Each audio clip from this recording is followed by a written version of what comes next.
سلام، اهلا وسهلا البنات، كديرين؟ لاباس عليكم؟ بخير؟ كنتمنى تكونوا بخير وعلى خير. كيف ما العاده كنتمنى لكم تكونوا بخير وعلى خير وانتم كتشاهدوا هذا الفيديو.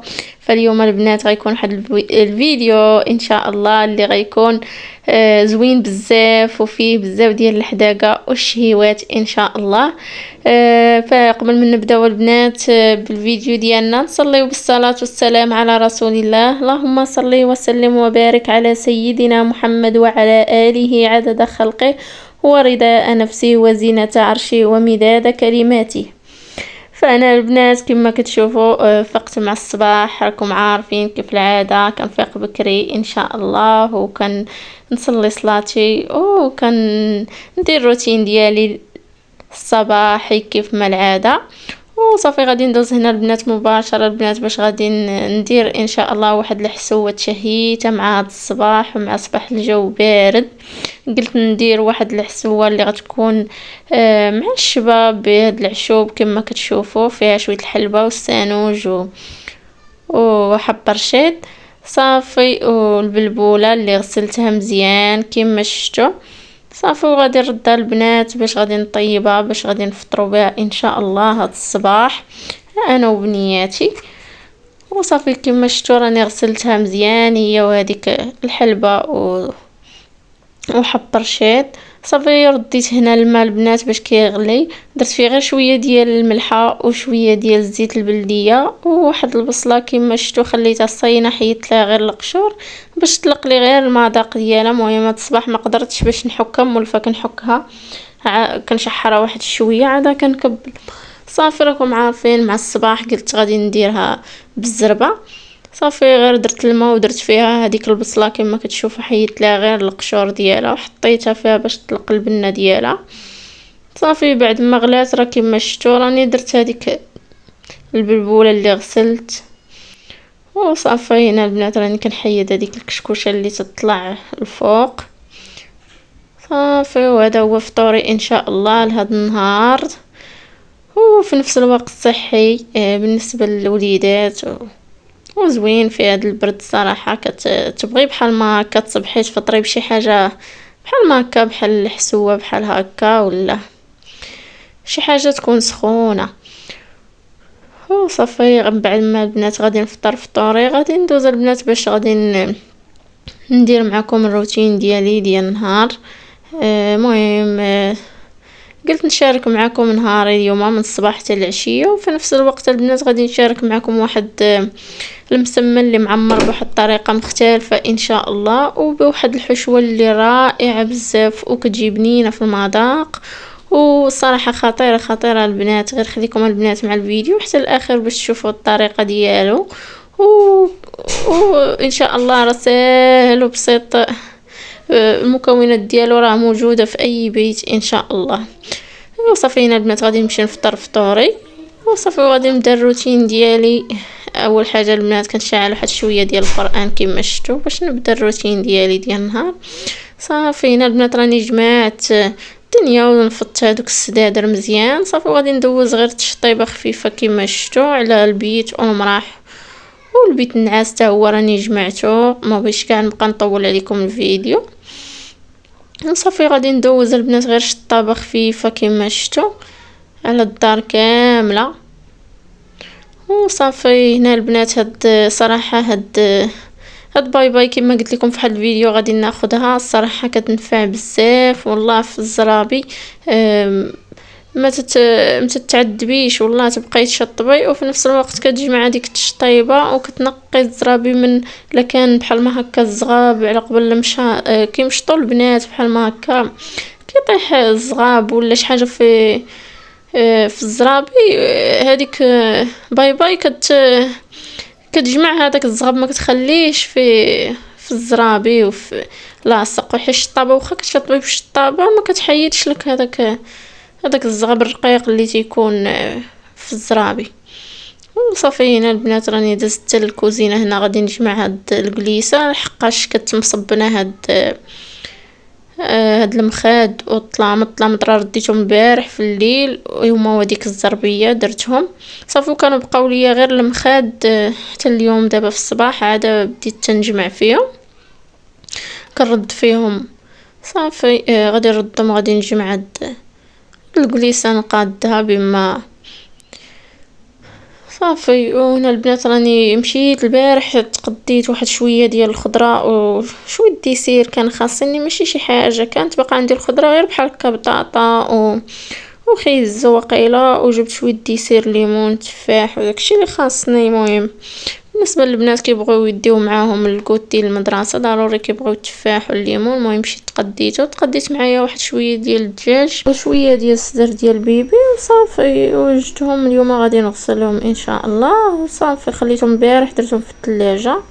ما جبتهم في الليل ما قدرتش نغسلهم صافي. قلت اليوم في الصباح نشقى الشقه ديالي ومنها واقفه في الكوزينه ونغسلهم صافي. وعلى ساعة يبقاو يتسخطروا على خاطرهم، بحال الدجاج كيبغي يترقد في الحامض والخل مزيان صافي. هنا البنات صافي غادي نغسل هذاك الدجاج. راه درت هذاك الصدر ديال البيبي تا هو رقدته في شويه الخل والحامض صافي. والدجاج تا هو غادي نحيد ليه هاد الجلده لحقاش ما تناكلوهاش وما تنبغيوهاش هذيك الجلده ديالو صافي. غادي نحيدها ليه كامله صافي وغادي نقطعوها حقاش غادي جبتو هذا غير على قبل بحال ما هكا الا احتاجيت شي عماره ولا شي حاجه بحال ما هكا بغيت نعمر به ولا بغيت نقليه منه بحال هكا في خيطات ولا شي حاجه صافي.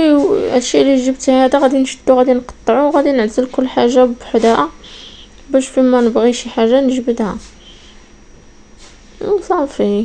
ما الدجاج اللي كنبغي بحال ما كان نحمرو ولا ندير ليه الدغميره راه كنخليه بالجلده ديالو ما كنحيدهاش ليه هذا حقاش بغيتو على قبل بحال ما هكا. لا بغيت كما قلت لكم العماره ولا بغيت ندير شي حاجه به صافي. والفخيضات كنبغيهم بحال ما هكا نقليوهم صافي. شديتو قطعتو كما شفتوا صافي. وغادي نرقدو تا هو غير في شويه ديال الخل وطريفات ديال الحامض صافي. وغادي نخليه على جنب بما وجدت غدايا وعاد باش غادي نشلو مزيان نخليه يتسقطر عاد باش نديرو في الميكات ونحطو في الثلاجه صافي. كتهناي ملي كتجيبي بحال ما هكا وتحطيه في الفريغو كتهناي صافي. هنا البنات نوصيكم البنات واحد الوصيه على الدجاج بالنسبه لهاد السلسول ديالو. البنات ضروري حيدوا ليه الدم اللي كيكون فيه مكبد لحقاش راه ماشي كاين اللي كيخليه كيطيب بيه كيسحبوا واحد الكبده ولا ما عرفتش يسحبوه ولكن هو راه غير دم تسممات ديال الدجاج كتمشي تما. هذاك الشيء ما خصوش يبقى لينا في الدجاج. ضروري البنات حيدوه ملي تبداو تغسلوا فيه حيدوه. كنشوف بزاف الناس كنمشي عندهم كنلقاهم والله كيطيبوا هذاك السلسول به هذاك الدم هو راه غير دم مكبد تمايا. خايب البنات ما تخليوش في الدجاج ديالكم حيدوه ملي تبداو تغسلوا فيه ضروري حيدوه وصافي.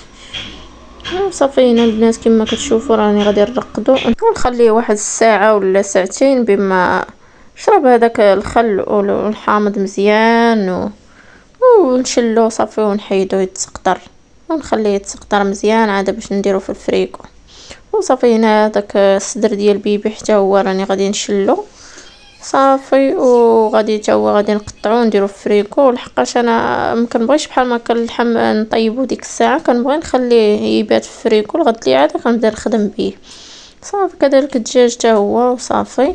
وغادي ندوز البنات باش غادي نوجدو كما قلت لكم مسمن معمر بواحد الطريقه زوينه بواحد العجينه ساهله بزاف البنات وما كتحتاجش اننا ندلكوها ما والو وكتجي العجينه ديالها مرقه وزوينه البنات وكتجي حتى رقيقه ما كتجيناش ما معجنه ما والو وصافي. البنات بالنسبه للعجينه كناخذوا واحد 4 الكيسان ديال الفورص وكاس ديال الفينو وخديت واحد القبيصه ديال الملحه وواحد شويه ديال الخميره ديال الدار غير قريصه ماشي بزاف وجوج معالق ديال الزيت ومعلقه ديال الخل ولا كانت متوفره عندك اختي معلقه ديال العسل ديريها ما متوفراش ديري معلقه ديال السنيده صافي. وكتاخدي معلقه ديال لا موطار الا كانت متوفر ما كانش متوفر ماشي ضروري صافي. وكتحاولوا البنات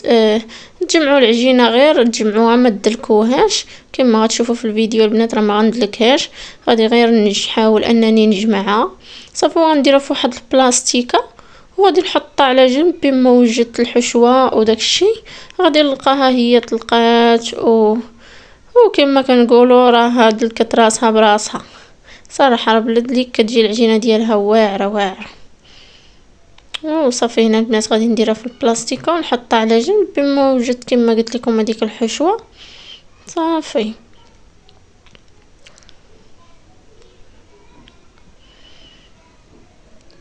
وهنا البنات راني خديت واحد تقريبا كاس ونص ديال الزيت، درتو في هاد القريعه ودرت عليه واحد المعلقه كبيره ديال التحميره وغادي نخليها حتى تطلق.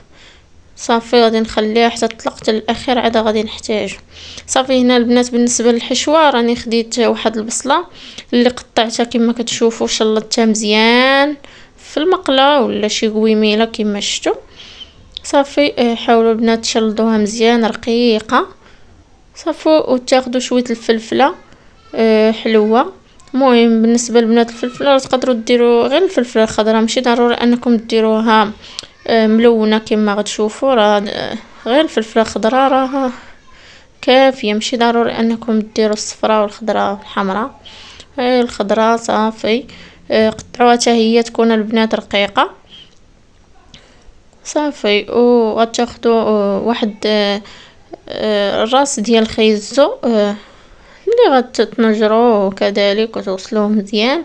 صافي غادي تحكوه في الحكاكه تكون غليظه، هو واحد القرعه خضراء حتى هي غتحكيها في الحكاكه غليظه. صافي كما غتشوفوا في الفيديو ان شاء الله. صافي البنات بالنسبه لهاد البصله والفلفله غادي نديرها تشحر هي الاولى مع شويه ديال الملحه وشويه الزيت البلديه، وغادي نردها تشحر مزيان عاد باش البنات غادي نبدا ندير في العطريه وغادي نضيف عليها المكونات الاخرين. المهم غير خليكم البنات مع الفيديو باش تشوفوا الطريقه ديالها مزيان. صراحه هاد الحشوه كتجي زوينه بزاف البنات وبنينه. وصافي البنات غير خليكم البنات مع الفيديو حتى الاخر باش تشوفوا المكونات الاخرين اللي غنضيف عليها اللي غيخلي هاد الحشوه تجيكم زوينه وبنينه. خليكم مع الفيديو حتى الاخر.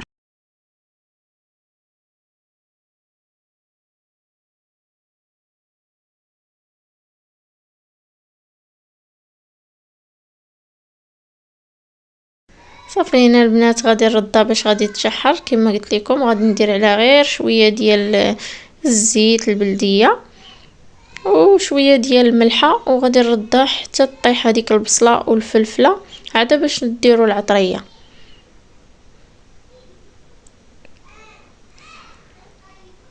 وصافي هنا البنات غادي ناخذ هذيك خيزوه كما قلت لكم، غناخذ الحكاكه غليظ على هذا الشكل. صافي نحاول انني نحك هذيك خيزوه في هذه الحكاكه الغليظه تنحصلوا على واحد سميتو اللي يكونوا غلاض ما يكونوش رقاق، ما تحكوهمش في هذيك الحكاكه الرقيقه لحقاش غادي نشحروها مع هاد المكونات الاخرين باش يبقى باين هذاك خيزو والقرعه، واخا تشحر كتبقى باينه كما شفتوا. راني حكيت هذيك القرعه. صافي وصافي هنا البنات بعد ما تشحرت هذيك الفلفله والبصله صافي غادي ندير عليها هذاك شويه العطريه كما قلت لكم.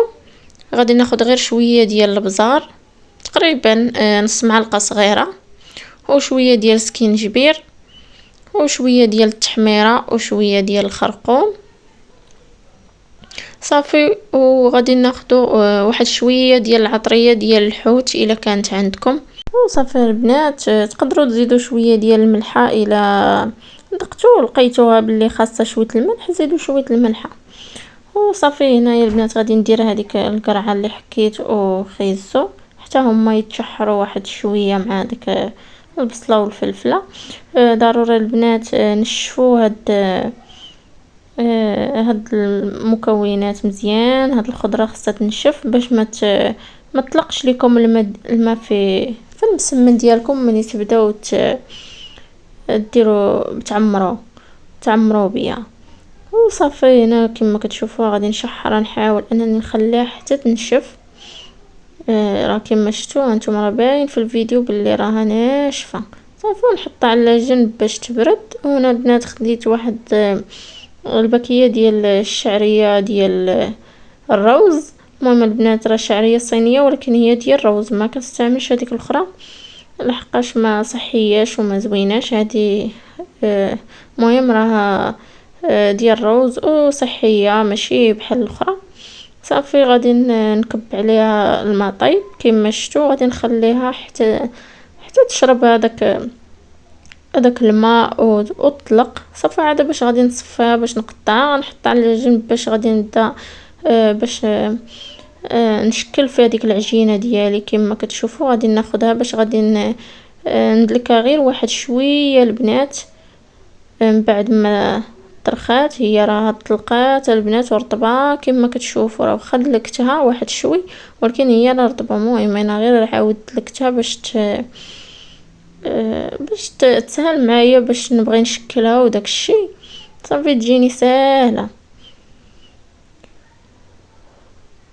وصافي هنا البنات غادي ندهن هذيك لاطا ولا بلاطو اللي غادي نشكلهم فيها بداك شويه الزيت اللي صوت.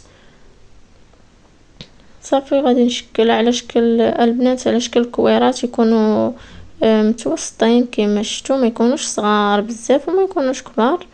صافي نحاولوا البنات نديروهم يجيو كل جوج. فهمتوا بحال دابا درنا 8 غادي نمشيو كل جوج مع غندير وحده في وحده. هنا البنات انا درت يمكن 10، درت 10 الحبات. المهم جوج غيمشيو مع جوج كل جوج، حيت وحده غنديرها في وحده. فهمتوا؟ حاولوا انكم ملي تبغوا تشكلوا العجينه حاولوا تحسبوها كما كندير انا باش يجيو كل جوج يجيوك مع بعضياتهم. غتشوفوا في الفيديو الطريقه كيفاش غندير ليهم.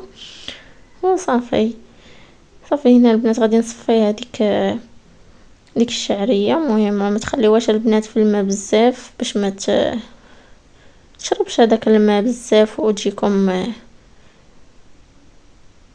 دايره. صافي غادي نحاول انني نقطعها واحد شويه بالقطاعه كما شفتوا. وصافي غادي نديرها مع هذيك الحشوه اللي صوبنا. صافي غادي نحاول انني نحركها في هذاك الحشوه باش تشرب ليا ديك العطريه مزيان حتى هي. صافي غادي ناخذ البنات واحد شويه ديال الزيتون مقطع، وغادي ناخذ واحد الحك ديال الطون اولا علبه ديال الطون. صافي ديال الزيت اولا ديال المطيشه اللي كتبغيو نتوما. وصافي غادي نحركوا هاد المكونات مزيان البنات. هنا البنات راني غير ما صورتش معكم واحد اللقطه ديال زدت واحد شويه ديال لاموطارد هنايا غير باش تجيني بنينه هذيك الحشوه.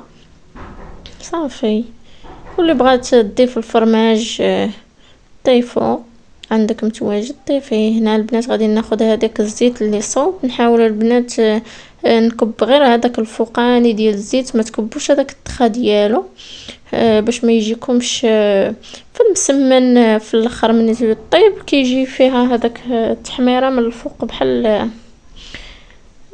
مدردره عليها شي حاجه ومع التحمار كتجي كيكحال هذاك. صافي هنا البنات خديت واحد المعلقه ديال النشا غادي نخلطها مع هذاك الزيت كما شفتوا. حاولوا البنات تخلطوها مزيان، ولا بقات مكوره لكم حاولوا انكم تصفيوها كما درت انا البنات، صفيتها في الصفايه رقيقه. صافي وصافي هنا البنات غادي ناخذ واحد الوحده غادي نبدا بها هي الاولى، غادي نقرصها معكم كما غتشوفوا. صافي حاولوا البنات ترقوها مزيان هذيك المسمنه. ضروري البنات من انكم ترقوها مزيان.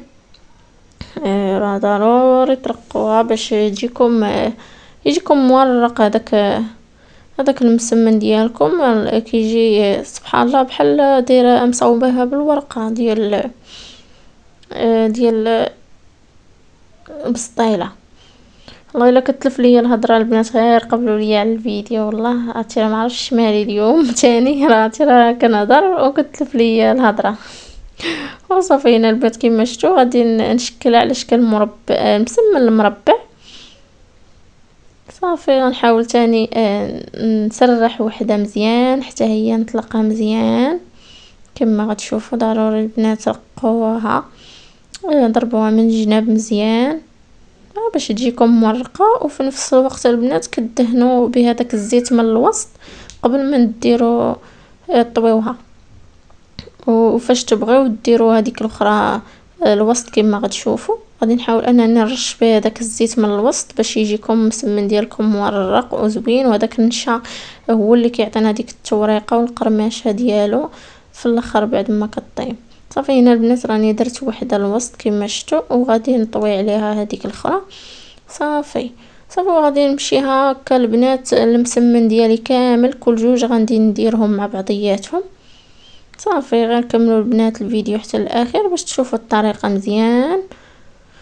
وصافي كنتمنى منكم البنات الا شاهدتوا الفيديو حتى لهنا ما تنسوش لايك على الفيديو وشي كومونتير زوين، وتبارطاجيو القناه ديالي كيف ما ديما كنقول لكم باش تكبر القناه ديالي ويشوفوها ناس اخرين كيف ما كنقول لكم. وان شاء الله باش حتى انا نزيد نتشجع في هذه القناه ونكمل فيها ان شاء الله.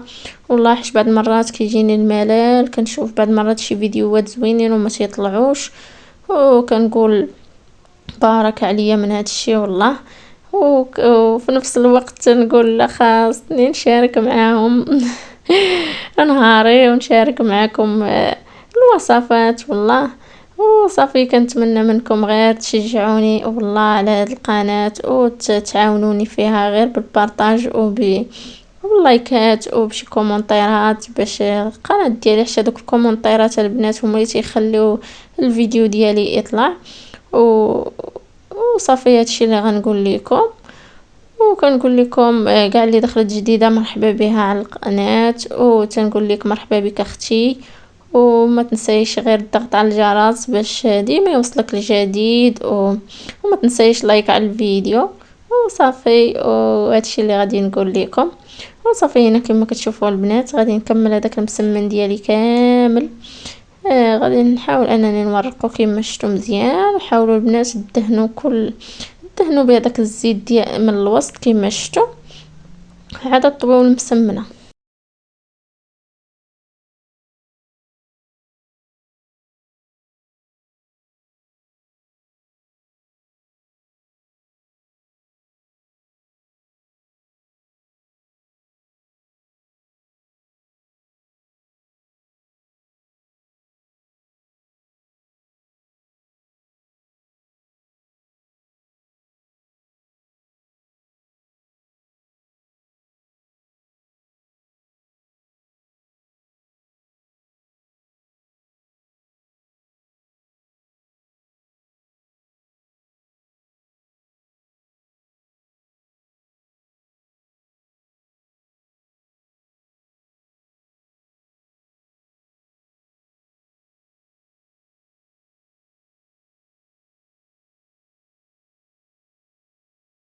هنا البنات بعد ما جمعت هذاك المسمن ديالي كامل صافي باش غادي ندوز البنات باش غادي نبدا ندير المرحله الثانيه ان شاء الله اللي غتشوفوها معايا. صافي هنا البنات غادي ناخذ ديك المسمنه الاولى اللي بديت بها. غادي نحاول انني غير نورقها واحد شويه كما شفتوا كاملين. غادي نديرهم بنفس الطريقه باش يساعدوني في التوراق من بعد. صافي وغادي نحطهم كما شفتوا. صافي غير باش يطلقوا معايا لحقاش ما عنديش الوقت باش انني نخليهم يرتاحوا عاد نرجع ليهم. وصافي هنا البنات غادي ناخذ هذيك الطاوله اللي غادي ندير فيها، غادي ندهنها حتى هي بداك شويه الزيت اللي صاوبت كما شفتوا. صافي ونحاول البنات نشد وحده غادي نورقها مزيان من هذاك المسمن، نورقها مزيان كما شفتوا. ضروري البنات هاد المرحله ورقوها. وصافي غادي نحاول البنات نقطعها على جوج صافي. وغادي ناخد هذيك الحشوه كما كتشوفوا، غادي نديرها في الجنب خليو ضروري البنات شويه ديال العجينه من الجنب من عند الحشوه باش طويوها عليها وصافي. وهذاك الشويه اللي غادي يبقى لينا من الفوق كما شفتوا غادي نحاول انني نقطعو غير بالموس كما كتشوفوا، نحاول انني نقطعو غير بالموس. ولا عندكم هذيك القطاعه ديال البيتزا كان حسن كتساعدكم دغيا كتقطعوها كما شفتوا. الطريقه البنات راه واضحه في الفيديو صافي. هنا كما تشوفوا راني قطعت هذيك صافي وغادي نحطها في اللاطه ديالي كما كتشوفوا صافي. وهكاك البنات غادي نكمل كاملين بحال ما هكاك صافي. نقطعوها من الوسط ونديرو هذاك الحشوه. لعندكم البنات متوفر الفرماج وبغيتو ديروه تقدروا ديروه فيه هاد الحشوه من الفوق عاد تسدوها كيكون حتى هو احسن، كيجي زوين وكيعطيكم واحد التعليكه الحشوه ديالكم احسن. وصافي البنات غادي نكمل هذا المسمن ديالي كامل كما شفتوا بهذه الطريقه. وصافي خليكم البنات مع الفيديو حتى الاخير باش تشوفوا الشكل ديالها النهائي من بعد ما غطيت. ونتلاقاو ان شاء الله.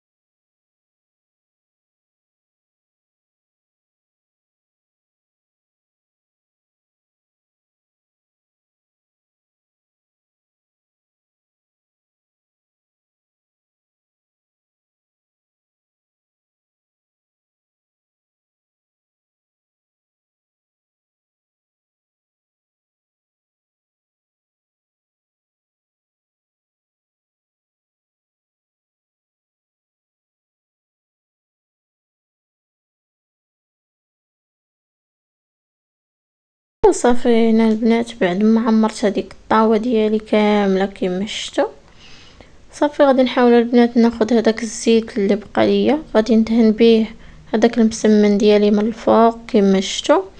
غادي نحاولوا البنات دهنوه مزيان من الفوق باش يجيكم محمر ويعطيكم اللوين زوين المسمن ديالكم صافي. وكتاخذوا البنات الموس اولا القطاعه ديال البيتزا كما قلت لكم صافي وكتحاولوا انكم تقطعوه على هذا الشكل كما شفتوا. وصافي هنا البنات غادي الفران ديالي دايره كيتسخن صافي غادي ندخلها للفران باش طيب صافي. ونرجع معكم البنات باش تشوفوا الشكل ديالها النهائي. وصافي هنا البنات بعد ما كطيب صراحه كتجي زوينه بزاف. وصافي البنات حاولوا تخليوها البنات حتى تحمر مزيان من التحت عاد تهبطوها لتحت ثاني كتحمر من الوجه ديالها وصافي. وكتجي على هذا الشكل البنات كتجي زوينه بزاف وكتجي حشوه رائعه في المذاق وكتجي حتى مقرمشه بهذاك الخل اللي درنا في العجينه في الاول البنات ما تنسوش هو اللي تيخلي هذيك العجينه ديالكم تجيكم مورقه وكتجيكم مقرمشه. وصافي هنا البنات غادي نقطعها معكم باش تشوفوها من الداخل كيفاش كتجي صراحه ضروري كنبغي اي حاجه نقطعها معكم باش تشوفوا الشكل ديالها صراحه كتجي زوينه البنات.